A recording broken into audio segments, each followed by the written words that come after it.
নির্বাচন কমিশনার অবসরপ্রাপ্ত brigadier general Abul Faizal Mohammad Sanaullah বলেছেন, প্রতিটি ভোটার তালিকা যাচাই করবে নির্বাচন কমিশন।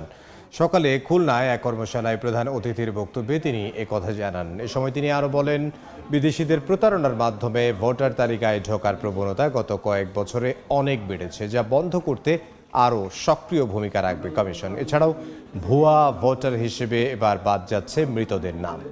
আমার বাড়িটা রোকাদাতে সম্পর্কে কারোর ঠিকানা সম্পর্কে কারোর পিতামাতার নাম সম্পর্কে আমি বক্তব্য দিতে আমরা পূর্ণাঙ্গ ভোটার তালিকা নিয়ে বাড়ি বাড়ি যাব, একটি একটি করে ভোটারের তালিকা চেক করে দেখব যে এটা ঠিক আছে না ঠিক নাই। নতুন কমিশন দায়িত্ব গ্রহণ করেছে নতুন প্রেক্ষাপটে, যাতে করে ভবিষ্যতে আমাদের